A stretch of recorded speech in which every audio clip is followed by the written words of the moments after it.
esta oportunidad hablaremos de los lineamientos curriculares para el área de la Constitución y democracia en Colombia, un documento establecido en 1998 como sustento y guía para la enseñanza y apropiación de la Constitución y democracia en las escuelas. Primero, aclaremos qué entendemos por lineamientos curriculares. De acuerdo con la resolución 2343 de 1996, son orientaciones para que las instituciones educativas del país ejerzan la autonomía de adelantar el trabajo permanente en torno a los procesos curriculares y al mejoramiento de la calidad de la educación, de manera que se aporten elementos conceptuales para constituir el núcleo común del currículo de todas las instituciones educativas, fundamentando los desarrollos educativos hacia los cuales pueden avanzar y generar cambios culturales y sociales. Ahora bien, ¿qué es el currículo desde el contexto educativo colombiano? Según la Ley 115 de 1994, es un conjunto de criterios, planes de estudio, programas, metodologías y procesos que contribuyen a la formación integral y a la construcción de la identidad cultural nacional, regional y local, para así lograr procesos de aprendizaje significativos.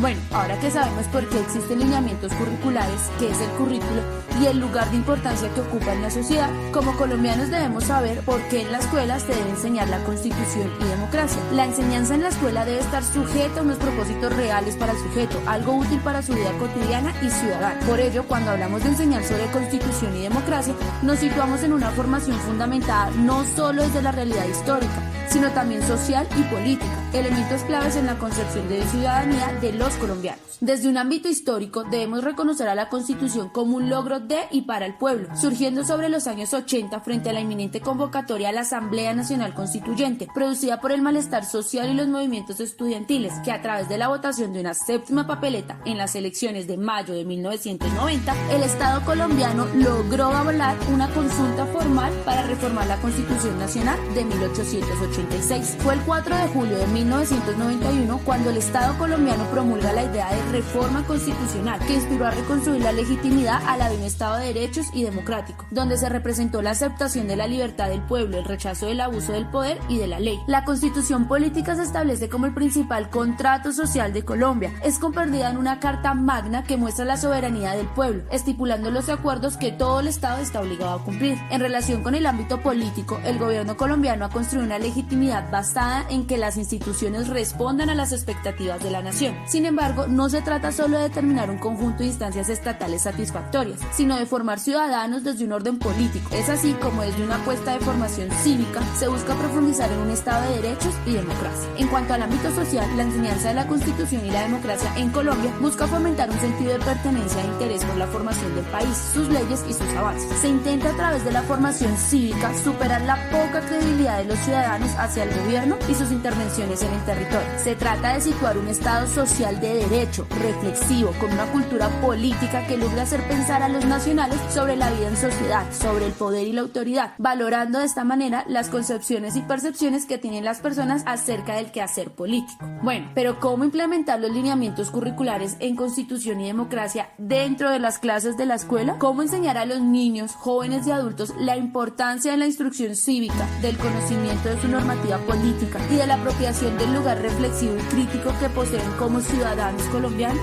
Dentro de los lineamientos curriculares se procura guiar al docente para conocer las temáticas y espacios formativos en los cuales se puede abordar las dimensiones, componentes y ámbitos de la formación en Constitución y democracia. En este sentido, se trata de generar unas pautas de enseñanza que no se sitúan en el ámbito obligatorio, sino por el contrario se trazan como alternativas modificables de acuerdo a la realidad contextual de la población a trabajar. Pero, ¿qué entendemos por dimensiones? Son aquellos aspectos de la instrucción cívica de necesaria instrucción para los ciudadanos debido a que serán las temáticas macro que formen conceptos, características, actitudes y valores acordes a la realidad contextual colombiana. Es así como se enmarca la relación indisoluble entre la cultura y la educación. Por otro lado, los componentes son el conjunto de los conocimientos, habilidades y apropiación de saberes que los sujetos deben adquirir y debatir. Se trata de la asimilación de pequeñas actitudes y valores sustentadas en orden de transformar las relaciones políticas y sociales, muchas de las cuales se viven como hábitos culturales, desde los cuales se apropian nociones sociales, políticas y culturales atravesados por la educación, que forma ciudadanos con caracteres fuertes y conciencias fundadas capaces de actuar en y sobre la realidad que ahora interpretan dentro de cada uno. Finalmente, ¿qué es lo que se puede hacer desde el ámbito académico? La función de la escuela es primordial, pues es la encargada de aportar en la construcción de una cultura para la democracia, transformando hábitos y actitudes profundamente arraigadas en la población. En la misma medida que puede transformarlos a través de la implementación de discursos, metodologías y apuestas educativas que sitúan al sujeto como protagonista de su cambio individual y del progreso colectivo de la comunidad colombiana a la que pertenece. Ahora bien, situémoslo y reflexionémoslo a través de un ejemplo. En este momento vamos a trabajar con la dimensión de formación de las subjetividades democráticas. Esta está compuesta por diversos componentes, uno de ellos el desarrollo de la autonomía y del juicio político. Este se centra en el sujeto que piensa y actúa con criterios propios, que conserva una perspectiva crítica ante lo que se le presenta y lo relaciona de acuerdo a la realidad contextual donde se ubica. ¿Qué se puede hacer desde los ámbitos académicos? Se entiende que la Constitución y la democracia, por ser pilares sociales y políticos, se interrelacionan con otros saberes curriculares de la escuela, para lo cual solo se necesita un maestro propositivo que se arriesgue a implementar estrategias pedagógicas como participación, lectura crítica, debate de posturas, una libre expresión con fundamentos y una constante relación de la actualidad con el aprendizaje. Pero hay otros ámbitos escolares en los cuales se puede trabajar. Debemos pensar que la escuela es como una pequeña nación que fomenta los sentidos de pertenencia, ciudadanía y democracia, que luego se ejercerán en la vida adulta. Por eso, todos los espacios de convivencia escolar son cimientos para la educación cívica en constitución y democracia. Se trata de difundir pautas de autoridad, el voto en la organización estudiantil y la deliberación reflexiva. Son algunos de los momentos donde la escuela apunta por un buen ciudadano.